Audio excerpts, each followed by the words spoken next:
welcome to this crochet tutorial. Today we are going to be making this I-cord. I have some examples here of how we would use this cord. I have it in my shower loofah pattern tutorial, and then also here on a drawstring bag. This can be also a really great design. So to get started today, we are going to be using a 4mm crochet hook. This is a Susan Bates hook, and then I'm just going to start with a normal worsted weight yarn. Doesn't really matter too much about that. You just want to use a hook that's a little bit smaller than the recommended size for your yarn. So for my yarn they recommend a 5.5. I went down to a 4 just so it's a little bit tighter of a stitch. So we're going to be starting with making a slip knot. Tighten that on our hook here, and then I'm going to chain 3. 1, 2, 3. And then I'm going to go into the back bumps of my chain. So if you've never done that in the back bumps, this is the front V's that we have on our chain. If you just rotate it into the back side, you're going to see these little bumps right here that you can put your crochet hook in right in the back there. So I'm actually going to start there.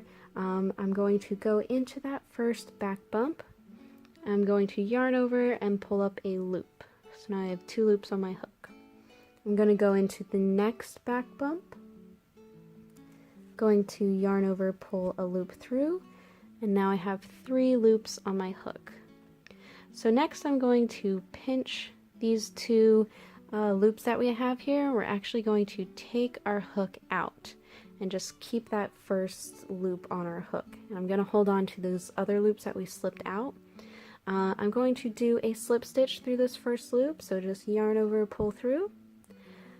And then with the loops that we just dropped, the one closest to my hook, I'm going to insert my hook back into, still holding on to that other one that we let go.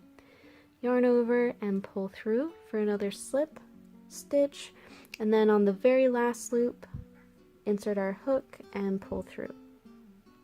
Alright, so that's our first row done. So we are just going to repeat that process. Pinch those 2 stitches, we're going to pull our hook through, slip stitch, we're going to insert our crochet hook into the next loop and slip stitch there, into the last loop and pull through. Now I like to give it a little tug just so it starts to form around itself, and we're just going to continue that process, pulling through each loop, slip your hook out, and pull through each loop. Now this can be a little tricky to get used to at first, because especially when you're slipping your hook out from those stitches, it can feel a little scary because, you know, obviously it might unravel, but after a while you'll get used to it, especially if you keep a nice hold on those stitches. It shouldn't go anywhere. So if you continue to tug on your piece as you're working with it, you'll see that it starts to form a very even cord here. So I'm going to go a few more rows here just so you can see how it's starting to look.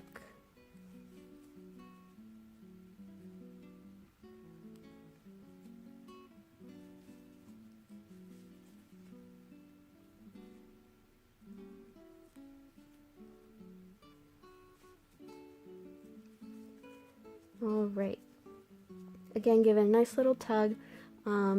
As you can see, this is what it is looking like. Now finishing off is very easy.